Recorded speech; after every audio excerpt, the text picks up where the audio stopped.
chapter 24, Genesis 24. Thank you, Josh, for the announcement, and Waymark, and we have several ministries that we support, and church support, but in our Sunday school class that we're part of, and that's one of them, and definitely something we want to be praying about. People that love to give in a way that makes a huge difference. Foster care is massive. The need is incredible. It feels like one of those. It's like hunger. One of those problems that feels like we should have solved in the last 1,000 years, and it's only getting worse. It's accelerating to get worse, and so we need to be praying about it for sure. Mike, I can say one thing too. It also impacts the people that volunteer with it, because I've got a friend that doesn't really have any other ministry connected with it, but he took a week and did that, and he still talks about that. I wish he might do it again, but yeah. Hugely impactful. So thematically, we're talking about family, so today we're going to mix things up just a little bit. I've been having an increasing burden, and I guess let me just say it like this: I would love to get feedback from you guys about. We're starting to ramp back up into being a little bit more normal. I think people are getting back on their schedules. Some people are reminding themselves of the joy of coming to 8 a.m. Sunday school. The Braves notwithstanding, working against us to make 8 a.m. seem even earlier. I had one more inning myself. After getting up at 5 a.m. yesterday and having an all-day thing, I was like, I gotta go to sleep. I'll just have to let them handle it on their own. And then it was like 2-0, and I was like, yeah, I'll just let them. I mean, it's just one game, no big deal. And then it was like 2-1. And then it was not 2-1, and I was like, well, now I gotta watch. And then it was 11:55, maybe 11:56. It was not midnight. That's the key. The key to that was definitely not midnight. Again, definitely not midnight. What's that? I thought they did like 12. I thought I looked at the thing. Oh gosh. Yeah, I know I was right on it. Anyway, but we're getting back to that. The Sunday school format, the format for this class has varied a little bit over the years. I don't have a lot of experience with this class because I was only here for a little while and I was the teacher. Not really by intent, but it's really meant to be something different than what it has been, and so I wanted us to get back to that format. Most notably is getting back to small groups. So typically, at least every other week, we do small groups, and we split up into men's small groups and women's small groups, and split up into smaller subsets of those. So I'd like to get back into that habit. It's really good for us to have that rapport and that conversation and that talking. It wasn't intentional to not do it. It was just been sort of, it feels weird. It feels like the timing of everything is weird. I don't know if you feel that same way, but it's like hard to get into a rhythm because it feels like it's a different set of people every week, and anyway, just whatever. The second part of that is it's meant to be more interactive, and so it's a catch-22 for me with recording because I don't mind recording what I'm saying because I'm saying it, so it doesn't bother me, even though it bothers some people to be seen on the recording, but it's there. But I think it feels like people don't speak up because it's being recorded. So I think what I'm probably going to do is split it into a lesson time and just keep that a bit shorter, and then stop that, and then have a discussion time after that, so that we can have interactive discussions together. So I see some head nodding. I don't see anyone throwing rotten fruit at me. So just think about that. But I'd love your feedback. So those are things that we should be doing, and we weren't purposely not doing them. We were just trying to get that format right. I certainly don't mind talking, and I'm happy to preach and share and teach and do my thing. But that's just like 2 sermons in a row isn't exactly why you come to Sunday school. The fellowship is, and so I want to make sure we're doing that. I know a lot of you like the content, and so I don't want to go to the content by any means, but maybe we can shuffle things around a little bit. That sound okay to you? Sure. We'll see how it goes. Okay. Thanks for being awesome. That's basically what I'm saying. Thanks for being awesome. All right. Genesis 24. So what we're talking about is family, right? How do we as a family deal with the things that we're going through? And everyone's, in maybe a little bit different stage of life. Some of us still have kids at home, small kids at home. Some of us have older kids at home, and raising kids from 12 to 18 is really different than from 0 to 12. And I shouldn't even say it like that. 0 to 3 is totally different than anything else, right? And then 4 to maybe 8 or 10 is a really different stage, and then 10 to 12 is like, are we gonna stay a family? Are we gonna keep this one? Because, and then 13, 18, you're like, definitely not. Definitely not gonna keep. But then it's beyond that, right? So when your kids turn 18, you're not done, right? I mean, it feels like you should be done. It feels like mission accomplished. You can put up the banner and let's celebrate, but that's when it really just gets really hard, because now you shift to an advisory mentor role, and you're still their parent, and sometimes they're still daddy's little girl, and sometimes they're Miss Independent, you know what I'm saying? Like, yeah, I got this, you know? And it's hard to know how to do that, how to lead and be, I'm still responsible for them, right? I'm still responsible for my big kids, but how do I lead them without leading them, you know what I'm saying? How do I help them lead themselves, you know? How do I say, maybe have you considered this, you know? Without being like, go that way, you know? It's hard.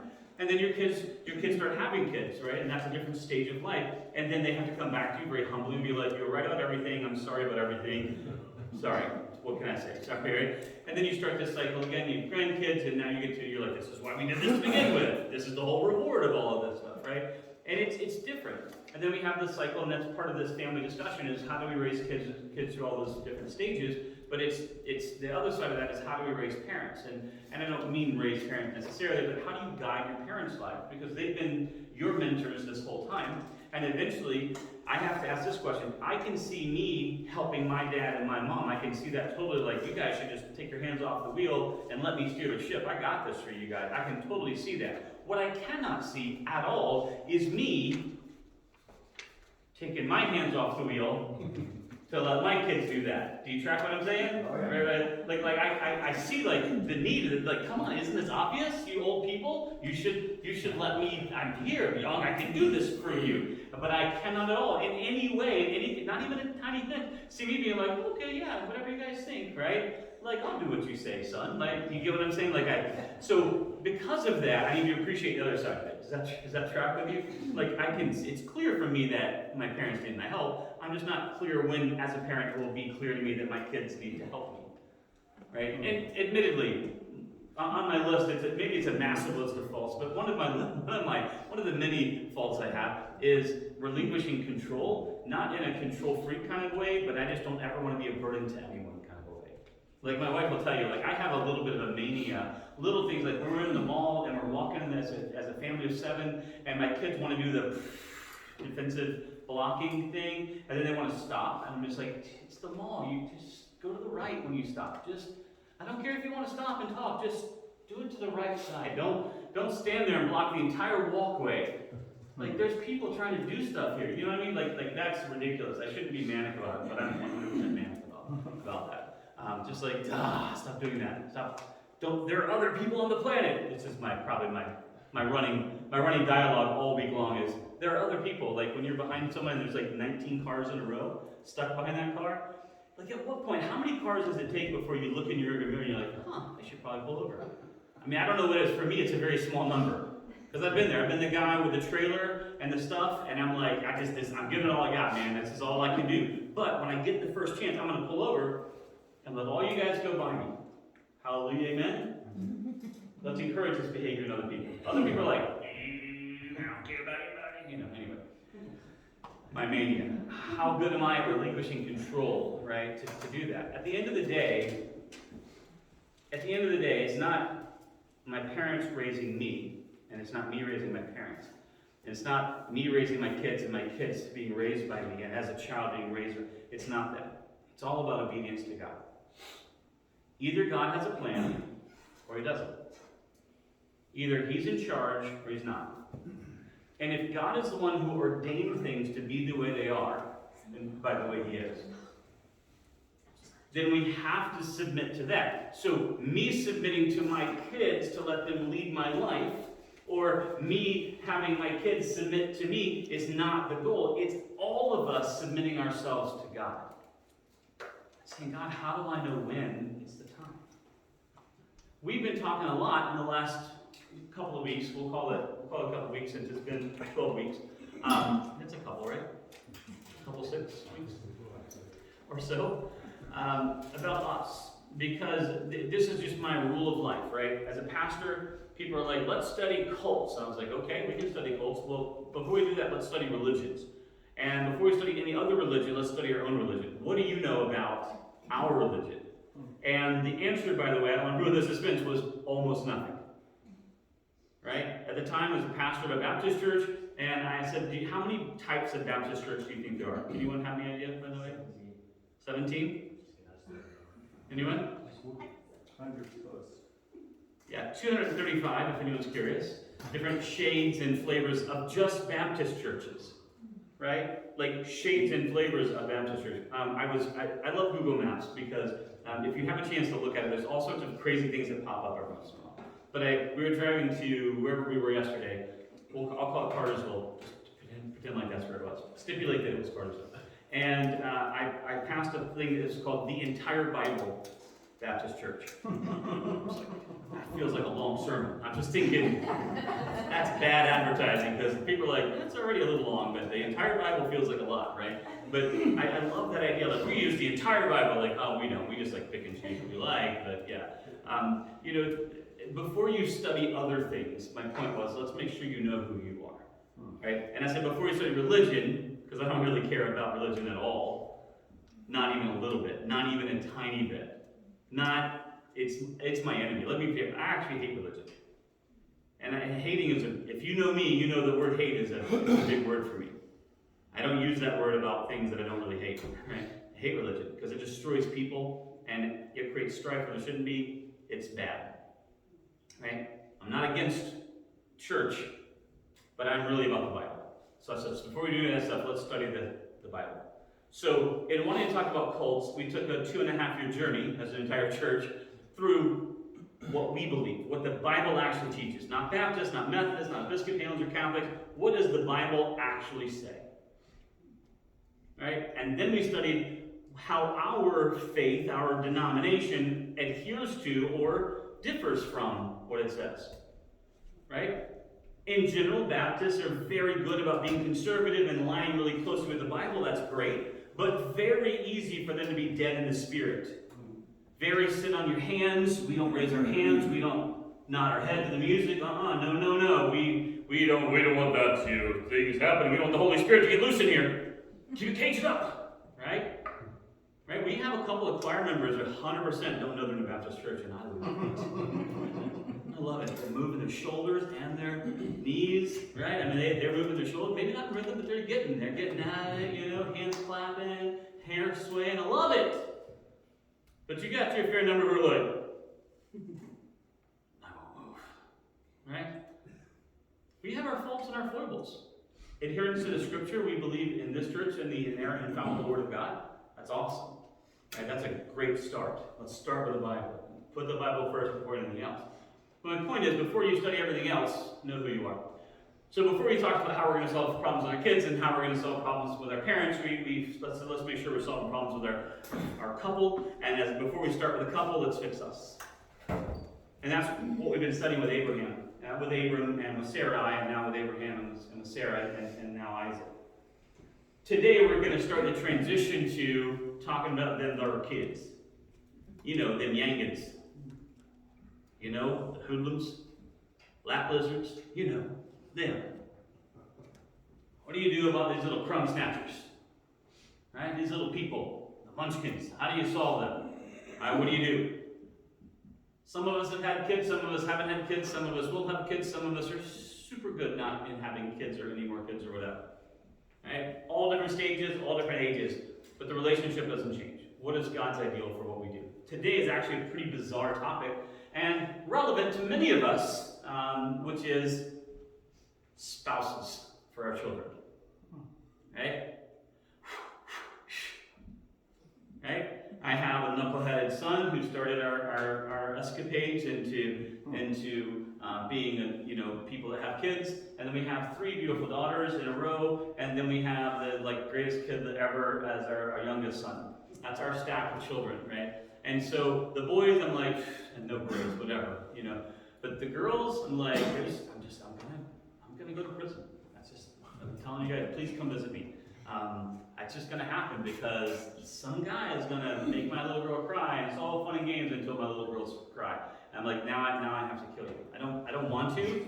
I just need you to understand I don't have a choice, right? Like, you get this, right? You understood the risk when you sort of were like, can I take your daughter on a date? I was like, I might kill you, right? Just for clarity's sake here. I mean, it's hard, right? This is my point. And I joke about the boys, but I mean, no offense to anyone, but there are no girls good enough to marry my boys. There's certainly no boys worthy of marrying my girls. So how do we do this? How do we find one that we're going to let through the wall when we have already excluded the entire gender? Right? You guys tracking this? Now, I know some of you are on the other side of that. Your kids are married, and you have sons-in-laws and daughters-in-law, and that's awesome and fantastic, and we'll look for you to share your wisdom with us. I can only tell you where I am in this journey, but I can't be someone else from that. But I can tell you what the Bible says. And I can tell you that I'm about to tell you a fairy tale that I need you to say, but it's in the Bible, so it's not a fairy tale. True or not true? It just sounds like a fairy tale, but it's, right? All right, let's read. Verse number 1. The very first part of Genesis 24, verse 1 is awesome. What's the first phrase? Now Abraham was old. He was very old. Right? Now, I think some of us may have had kids late in life, but I don't think we hold a candle to Abraham. Most of us weren't 100 or so when our kids were born. Most of us still aren't 100. I mean, some of us aren't 100 yet. Right? But it says this. Now, Abraham was old and well advanced in age. Like, thanks. Thanks for that. Right? Like my parents are old, like really old. Like, okay, we got it when you said old. You didn't have to be like really old, right? Well advanced in age, right? We don't want to have that, right? That's the phrase that they come. Let's be clear. Is God making it clear that he was super old, right? You get this? Well advanced in age. And the Lord had blessed Abraham in all things. I would love to just camp on that verse for an hour, right? Can you even imagine the reality of that phrase? God had blessed him in all things. But since I can't camp on it for an hour, let me just say it like this. That word Abraham is not relevant to that sentence. Absolutely put your name right in there. No matter whether you believe it, or feel it, or see it, or don't, God has blessed you in everything. Well, what about this? He's blessed you. Well, I don't have this, I don't have that. That's not what this verse says. It doesn't say, and Abraham had everything he ever desired or hoped for or wished for or could ever imagine. That's not what it says. What it says is everything in Abraham's life was blessed by God. Everything, every area of his life was under God's control. What a blessing. Can you think about how much energy we burn worrying about things? Literally, we worry about being worried. I shouldn't worry so much. That worries me. Right? I shouldn't be worried. I'm worried about how much I worry. Yeah, we're downward spiraling toward doom now, right? How do we get back to this? All right, pull back the reins. How do we get to where we need to be? The Lord has blessed Abraham. The Lord has blessed you in everything. In everything that matters, God's hand is right there. And if it isn't, it's only because we keep pushing his hand away. I tell people one of the parts of lifeguard training that I think is the hardest, life-saving training, is, and I'm sure that first responders have to deal with the same kind of thing, is people refusing help, or people not understanding the danger that they're in, and that you are there to help, right? I can't imagine what it's like to be in a room engulfed in flames and have a giant suited person run into that room and grab you and yank you out of there, right? I mean, if you understand what's happening, it's relief, hallelujah. But if you're already at the end of your terror, and then something comes in, but that thing is coming to help you, but it's hard to process that, right? I mean, I can't tell you how many people are in a pool or in a river, in a lake, literally screaming for help. When you go to help them, they will kill you trying to get out of that water, right? I mean, it's the hardest thing. Like, I tell people, you race to get there, and then you have to stop. You have to stop out of reach from them, and you have to assess and say, calm down, I'm here, but you've got to relax. I can't tell you how many people I've had to dip, which is a polite word for it, or spin, which is a less polite word for it, or wrestle, which is, I said wrestle, that's not wrestle. Wrestle is civilized. Wrestle is what old people do in the country, right? I've had to wrestle them to let me save their life. Do you get that? Like, I'm here to save you, right? I need you to hear something. God's blessed you in every area of your life that you haven't pushed his hand away. He's coming to every area of your life to save you. He only brings good things. He doesn't have bad things to bring to your life.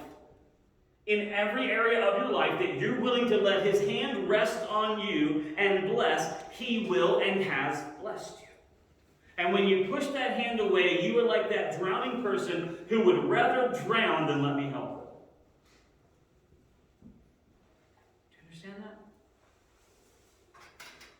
Verse number 2, so Abraham said to the oldest servant of his house, who ruled over all that he had, please put your hand under my thigh, and I will make you swear by the Lord, the God of heaven and the God of the earth, that you will not take a wife for my son from the daughters of the Canaanites among whom I dwell. But you shall go to my country and to my family and take a wife for my son Isaac. Weird custom in the Old Testament, placing your hand under someone's thigh, but the entirety of that idea is vulnerability, right? That's as vulnerable as you can get. But it's an oath you make, and it's essentially a lineage oath. Right? I'm essentially swearing by my family and my family's family and my family's family's family. Right? I will do the thing that you're saying. I was going to demonstrate it, but Doug kept his thighs too far away. I thought you were kidding me. That's why It's a real thing. Yeah, I don't know what to say. You better know that? It's a weird oath. It's not creepy or bizarre. It's just the thing that we do, right? We have our own customs like this. It's like when we say something weird like "I love your guts." It's just like it's really not that sexy, and it's certainly not that romantic, right? You know, I love squishy guts, right? It's like that's a weird thing that we say. In French, mon petit chou, right? My little cabbage. What a weird thing to say, right? But we say these things all the time, right? My little petunia, right? That's a weird thing to say, but we say that, right? My wife's name is Christy, as you know, but I probably haven't called her Christy in all the years of our marriage more than about 10 times, right? It's almost always, Christmas tree. She's like a gift every day, right? It's like Christmas every day when you're married to this wonderful woman, right? My angel, precious, babe, hon. I mean, it's 1,000 things. It's hardly ever a name, right? It's what it means. It's just me saying I'm serious about this oath, right? It's a vulnerability. I need you to understand that I'm trusting you with something sacred here, right? It's the reason we have handshakes, right? Old handshakes were like this. They were wrist lock to wrist lock. And the idea was, as right-handed people, if I grab your wrist like this, then you can't draw your sword and stab me. I'm making myself vulnerable because I can't draw my sword. I'm reaching out to you, and when you reach out, we grab wrists so that you can't change your mind, and I sure hope you're not left-handed, right? That we're going to be, like, that's this vulnerability, and that's this oath. And I kind of want you to hear something in this. This is really what I want you to hear from this.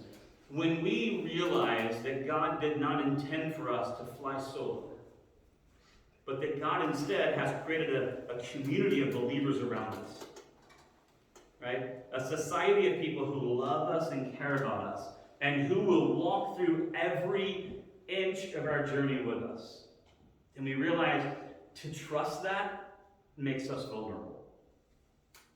When I talk about wedding ceremonies, we talk about the fact that Adam, that they took a rib, right, out of Adam and made Eve, right? And why a rib, right? It's not a toe, because man isn't meant to rule over the woman, and it wasn't part of the skull because the woman isn't meant to rule over the man, but it's this super vulnerable rib. Our ribs are what keep us alive, and they protect the most vital of our organs. It's this really important thing.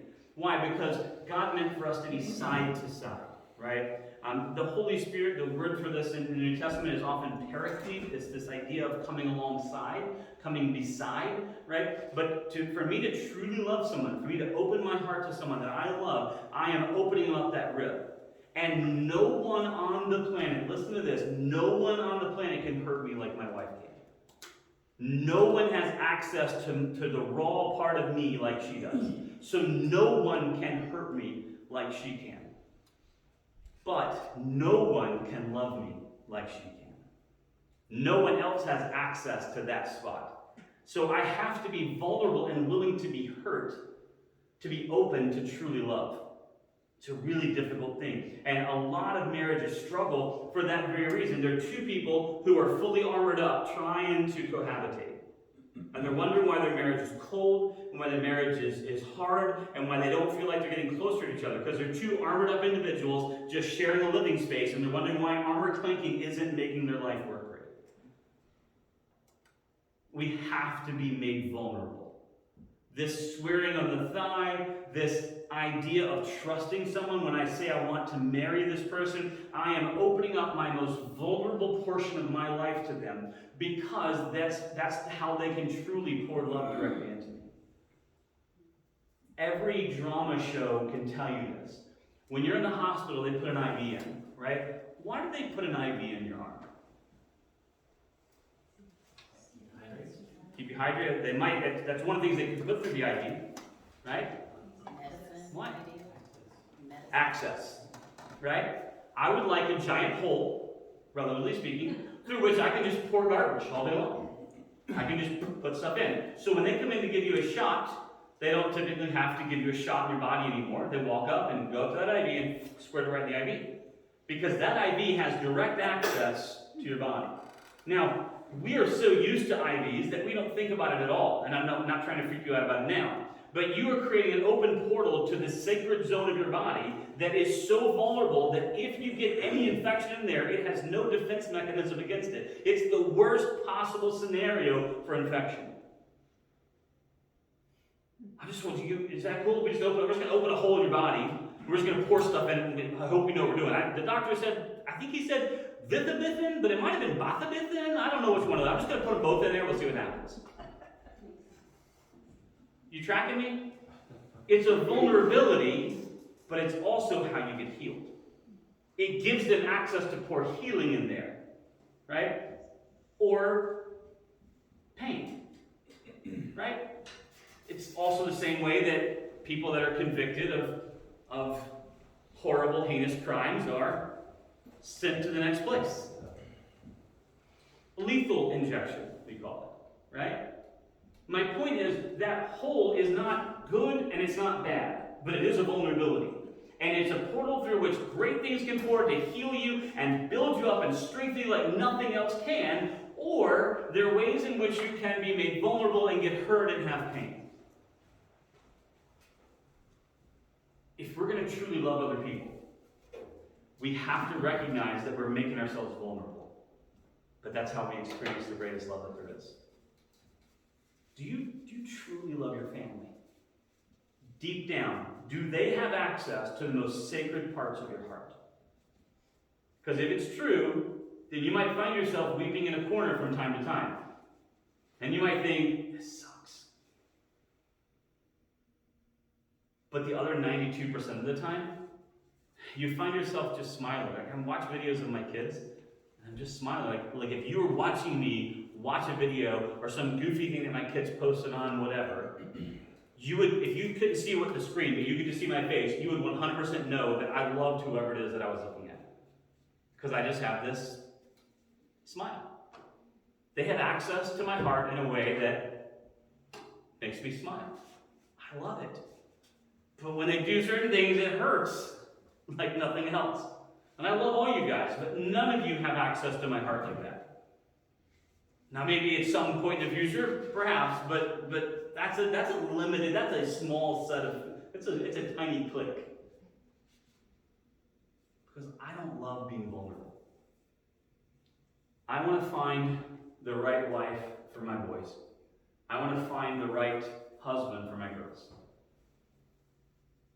That means I'm going to have to do something horrible, which is let them hang around with another boy or another girl. I don't trust any of those people. Have you met them? Really? It's hard. I'm going to have to let myself be vulnerable if I want to love that person. If God's in it, though, if God's ordaining it,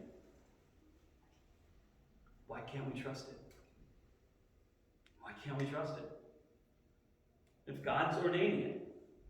It's hard. It's hard to be vulnerable. I'm telling you. Here's the thing. Hey, I'm giving you a sacred honor. I need you to go get a wife. Now, I know this isn't our culture right now. We don't just like, hey, my son's of age, I'm just going to go grab him a wife, like, here you go. But it isn't not like that also. Because we have a preconceived notion of our kids' spouses. We have a preconceived notion, and it's a pretty selfish one, of the perfect husband or wife for our children.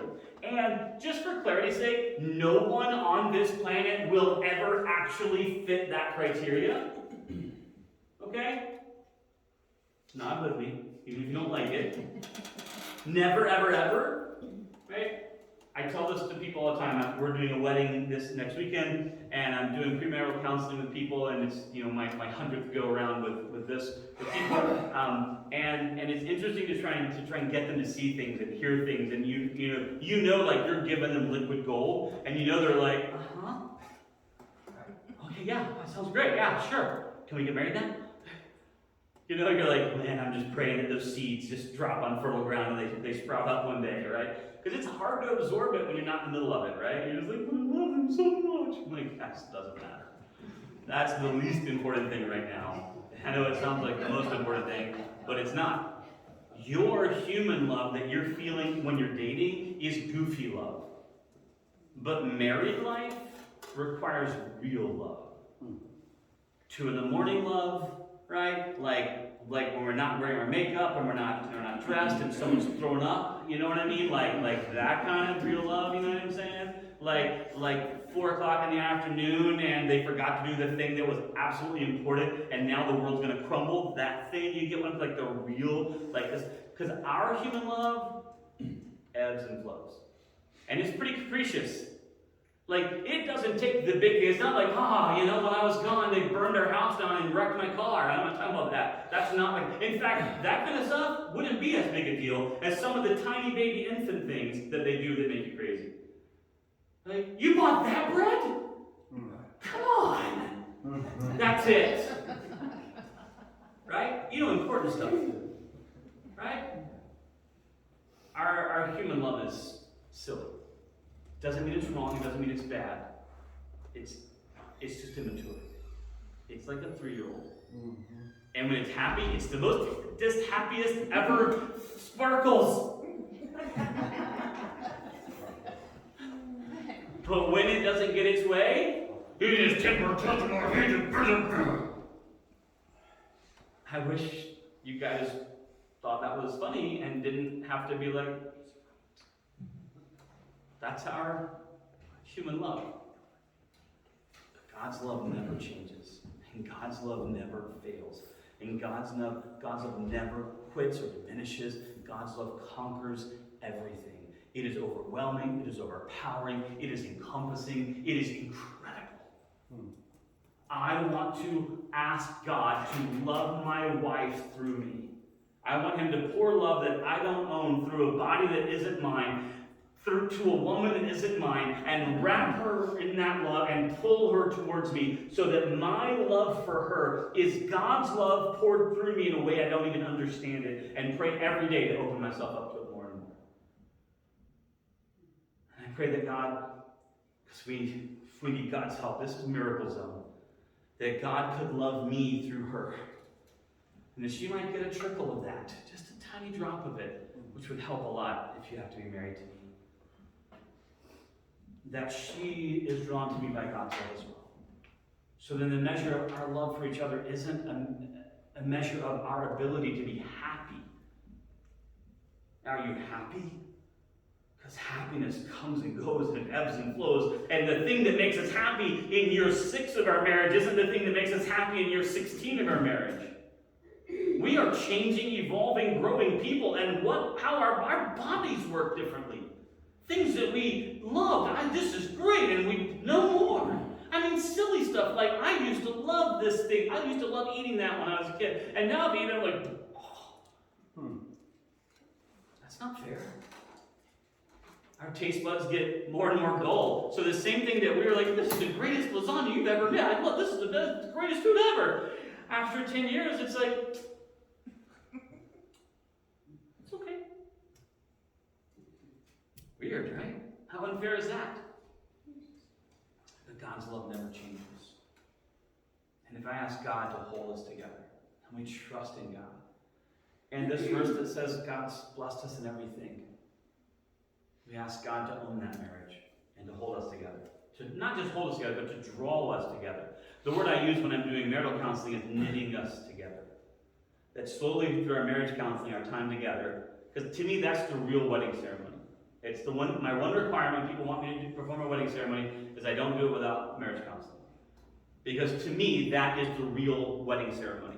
We celebrate that graduation day at an event where we invite everybody else and you wear a pretty dress and all that stuff. We graduate, we celebrate that moment. But it was these weeks of us going, what do you really know about each other? When one of them says, I want to have 93 kids, and the other one's like, I don't want to have any kids. You say, hey, it doesn't really matter how many kids you have or if you have kids, but it matters that you guys are on the same page.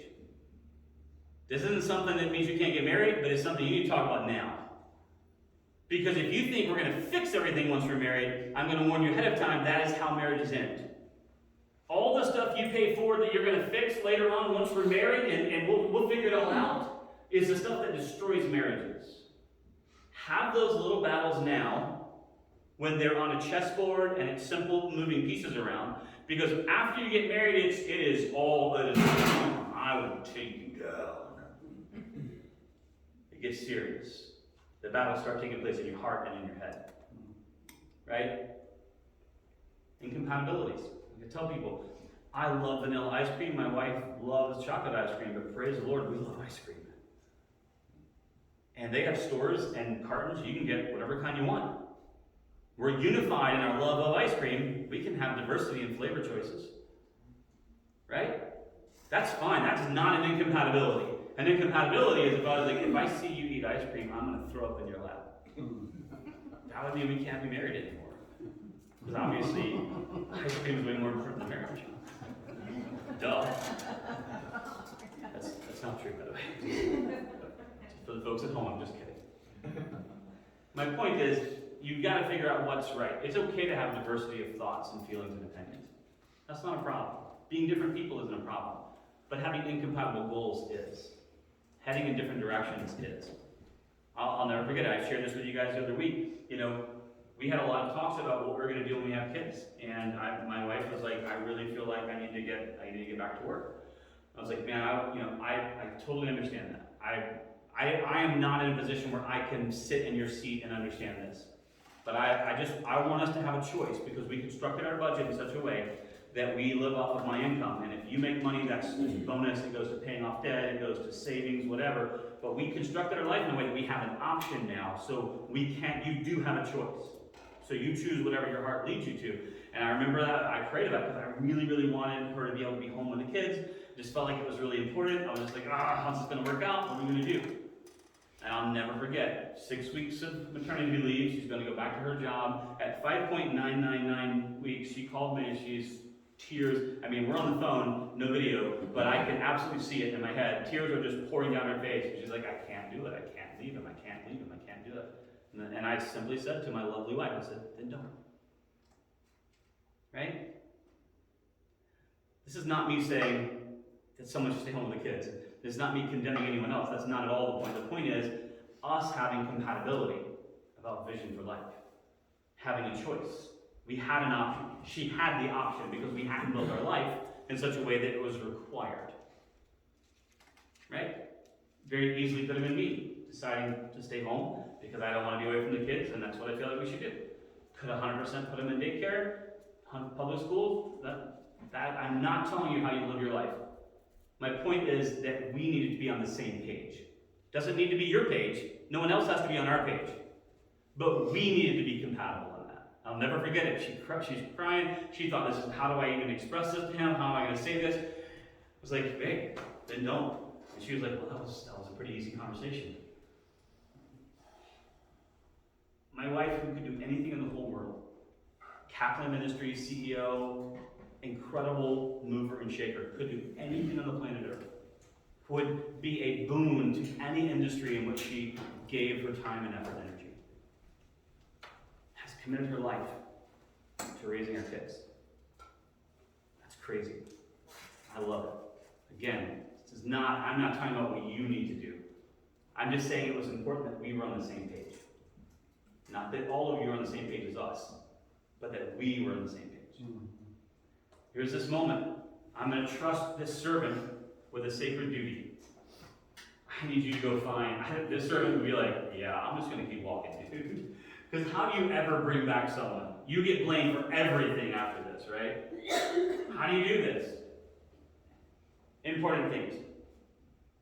What Abraham's going to say is twofold. The first thing he says is, don't you dare take one of these people from right here where we live. These are not God's people. These are not the ones.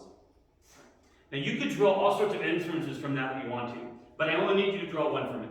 The only one that matters. This has nothing to do with race or ethnicity or religion or any garbage that the world tries to always throw at stuff like this. It had to do with vision compatibility. I need someone from a godly heritage.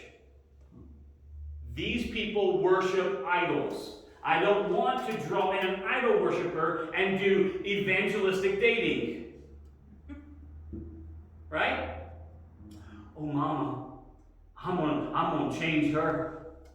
Oh, Daddy, I'm gonna change him. He'll see. Statistically speaking, no. Once you love someone, you've opened up a vulnerability that you are absolutely cutting your IQ into down to a 10. Things you would never ever do, you will do because you're in love. But I love him. And it's so hard to tell your kid, no, you don't. You like them. You might even lust them. You might even human skin love them. But you don't heart love them. And you certainly don't God love them. You guys hear me say this all the time, but it's not hyperbole. I really mean it. I love my wife more every single day of her life. This morning, she said something funny. We're getting dressed, we're in a hurry. She said something funny. I ran our closets in our area where we were getting dressed, and I ran in there and just attacked her and tickled her just because it was funny. She said something funny. I pretended like I misheard her and said something funny to her. She's like, you need to wear something Halloween. I was like, did you say you're a weenie? I was like, yeah, you're a weenie. And it might not be funny to you, but we're laughing. It's 7 in the morning or 6 in the morning, whatever time it was, and we're grown people laughing in the closet because she said weenie. I did not. I said Halloweenie. See what I mean? I stand by my statement. She absolutely said weenie. Even if she put it in the middle of some of them. I heard weenie. I'm just saying, thank you. My point isn't that was a great moment or wow, this is a Hallmark, movie in the making. It was that literally we've been married forever and ever and ever. And we have a whole stack of kids, and we have huge things going on in our life. And that moment right there makes all of it simpler and better and easier. A funny moment of 10 seconds of us laughing and playing, goofing off in our, getting dressed in the morning, right? I love her more today than I did yesterday. And yesterday I thought I'd reached the max. I thought this was it. So that I don't even know, and I'm telling you, I'm saying that to say this, I don't know if I will ever love my wife. I don't know if I'll ever say I love her, because every time I think that I love her as completely as I possibly can, there's just more there. I'm not finished figuring out how much I love her, and I've been married to her forever. And so my 18 or 15-year-old is going to tell me they love someone? I haven't even finished figuring out how much I love my wife, and you're going to tell me you're just, I met this person yesterday, and they're so cute, I just love them. You track what I'm saying here? I just want to make sure that you understand with clarity, I haven't figured out, I haven't fathomed the depth of love yet. So I also can't say that I totally love my wife, because I haven't figured out how total that is yet. And I pray that every day of our lives together, I just love her more and more and more forever, etc. It's hard.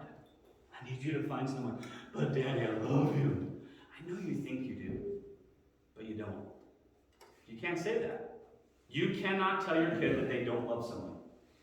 You can say the words, you just can't convince them of how true it is. Because to them, they have found the max. Right? This is it. This is the highest it could ever get. You're like, no, it isn't. This is the max. And they're like, oh, I don't even see anything up there. You're old people eyes. I don't know what you're talking about. This is the max. And you're like, this little bitty thing? It's a drop in the ocean of love, man. So I can't tell them they don't love that person because in their mind they do. They've reached the max. But I remember that. I remember in 6th grade loving some person. I thought, this is the one forever and ever. And in 7th grade, I loved someone twice as much as that. And in 8th grade, I loved someone 3 times that amount. In high school, it was 10 times that amount.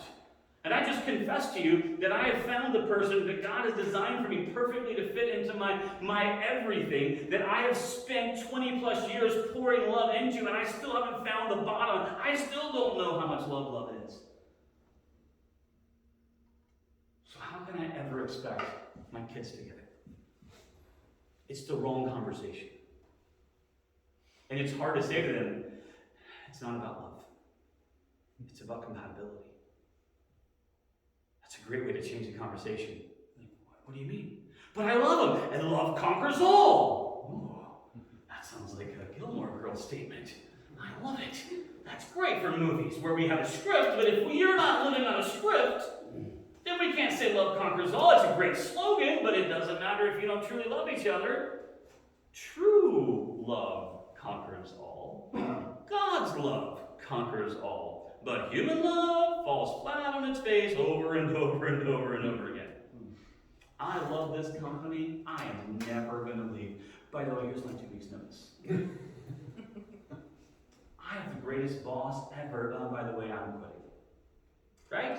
You understand this, yes? About us as grown adult people. We do this, right? I'm never going to leave. This is the greatest. I'm never moving to this house ever again. Oh, do you guys know any real estate people? You can't say you don't love them because they'll never receive it. You got to say, are you compatible? Well, we both like so-and-so. It's the wrong question. Are you truly compatible about things that really matter? I don't know. Do they go to church? No. Is that compatible with you? Well, they said they would come give it a try. Okay, cool. They should do that and not date you. Mm-hmm. Right? Do you guys get what I'm saying here? This is a long conversation. We're definitely not finishing today. But I just kind of wanted to introduce this idea. I want to introduce this topic right here. I want you to hear this. Right? This isn't fairy tale stuff. This isn't Bible story stuff. This isn't miraculous miracle that only can happen because he's Abraham. Mighty Abraham. All right, I just spent 12 weeks convincing you that Abram and Abraham, he's a knucklehead. He blows it, he messes up, he laughs at God, he doubts, he fears, he worries, he tries to fix it himself. He does all the things we know we shouldn't do. You know who he is? He's us. So don't put him on a pedestal. And if God is willing, I don't want to scold him here. If God's willing to retrieve a bride from a foreign land, all the way. I mean, imagine that's the other side of this conversation we're going to have. Her going, okay. Right? We'll get there. Just hang on for that part. If it's going to happen to Abraham, it's going to happen for Isaac and Rebekah, I need you to hear something. Those aren't weirdo foreign fairy tale people. That's you and I. That's us. God is willing and committed to blessing your life. It is an actual promise from his scriptures that he wants to pour blessing into your life. Blessing, I will bless you. That's what he says to him, right? And blessing, what a weird way to say that. Hey, in the middle of me blessing you, I'm going to bless you a little bit more. While I'm blessing you, guess what I'm also doing? Blessing you some more. Like in the middle of blessing you, in the middle of me blessing your life, I'm just going to be like, hey, hold on, stop everybody, hold on. More blessing. I mean, why do we doubt this about God? We doubt it so much that we try and fix life on our own. We try and solve our own problems. We try and leave it up. We ask him to keep his hand off of our life. And he's up there saying, man, how can could we jam more blessing into that thing? How could we fit more in there? It would be like getting a bag of Doritos that was filled to the top. How can we get more? How can we get more in there? How can we get more? How can we get more Cool Ranch on our Cool Ranch Doritos? Let's just do it. Let's do it extra. They call them bold. They're bolder. We put more in our more. All right, I love it. More of that, yes. Except in this case, once you open the bag, the chips keep pouring down out of heaven, and they just keep overflowing the bag the whole time. I mean, get it in your mind. This is God's super secret plan for your life. He wants to pour blessings into your life. He doesn't have an exhaustible supply. He's not like, you've been pretty good. Here's a drop for you. You've been pretty good. Here's a drop for you. You've been really good. Here's several drops for you. That's not how he does it. He's more like, we got to move these blessings, guys. Angels, get with me here, people. Warehouse is overflowing, man. Somebody open some windows somewhere and dump this stuff down on the planet. Let's get this stuff moving. Right? It frustrates me to no end that there are countries in the world where there's not enough grain to feed people. And there are other countries in the world where we're burning grain. Because we don't have warehouses to store it. How does that not frustrate you? We talk about this all the time. There are people out there crying themselves to sleep tonight because they can't have children. And there are children out there crying themselves to sleep tonight because they don't have parents. This is a problem we can solve. Do you understand that? If you have two people, my wife, she'll tell you, and again, this is our page. You don't have to have pages like our page. She's sitting there, the book says, and I burn all the books. When you have kids, just please burn all the books. All of them are wrong about everything. Book says, X number of months old kids need to be sleeping on their own. All right, sure, let's try that. Dylan's in there, our first baby, he's in the room. He's crying himself he's crying so hard he throws up. Like he makes himself throw up. Like you can understand, like he's crying to the point of just like choking himself and throwing up, right? And I'm in our bed, and my wife's laying beside me, and she is crying. I mean, her pillow is wet, the bed is wet. She's shaking, convulsing, crying over that. And I said, honey, go get him. This is ridiculous. I do not believe, and by the way, it's been true for 5 kids, that when he's 16, he'll still be sleeping in our bed.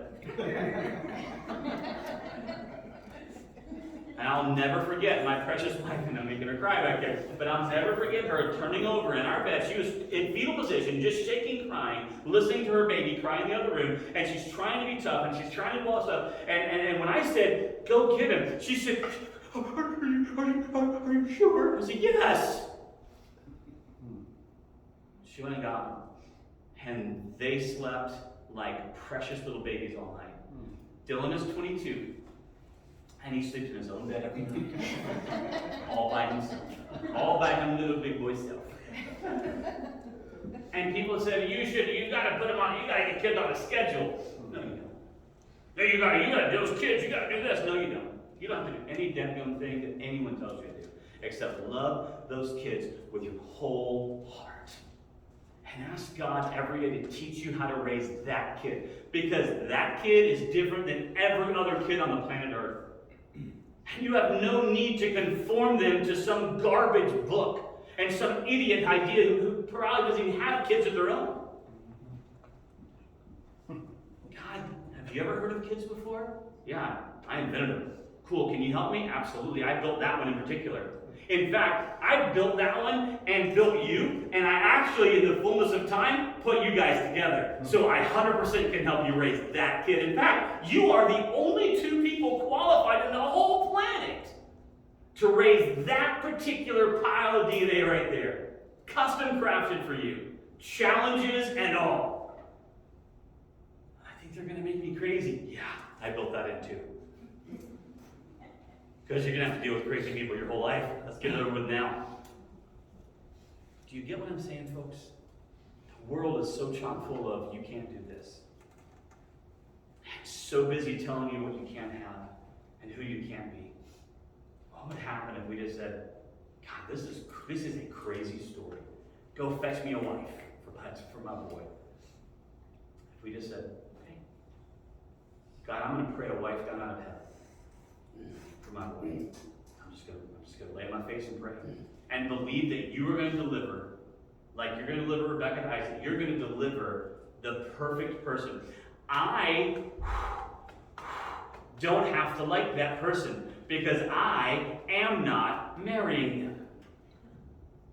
It is not about me. I don't get to say, God, not that one. God, certainly not this one. Have you seen them? God's like, uh-huh. Have you? Do you get it? And God, I can't do this. Welcome to the solution to everything we're talking about. Hey, you can't do it. You can't. You can't find the right person to marry. You can't stay married to them. You can't make kids happen. You can't raise kids. You can't raise parents. You can't figure out where to live or what to do for the whole rest of it. You can't. What relief? You never will. So you better let God. You better let God. Let's pray. Heavenly Father, we love you more than words can say. God, this is so true. It's so hard and it's so easy. Why is truth like that? It's so hard to swallow, but it's so easy to understand. Why is it so easy to believe but hard to trust? But God, we want to do that. I'm not worthy to be married to this incredible woman that you share with my life with. I'm not worthy of it, God. So I need you to make me worthy of her love and her honor and her respect. I'm not worthy of the kids you bless us with, God. I don't deserve one tiny inch of it. But God, could you make me worthy through your grace and power, through your wisdom and knowledge, through your teaching and understanding, through your discipline of me? Could you make me into the Father that they need? Could you love them through me and teach them through me, Father God? God, as we enter this next phase of our lives, when our kids are looking for soulmates, God, could you help us walk through that journey that we're going to absolutely hate almost the whole entire time? But we're going to believe in faith that you're going to lead the right people to the right at the right time in the right way, and we're going to just trust you, God. Can we do that? Because God, I can't do it on my own. I 100% will fail. God, I trust you completely. God, I don't know what the next phase is for my parents. I don't know what it is for my in-laws, but I do know this. It's not a surprise to you. Help us walk through that. Help us to do what only you can do. We love you, God, more than anything and ask you to lead us and guide us and direct us. Help us to learn to love you and trust you completely in everything. In your great name we pray. Amen. Good day. God bless you.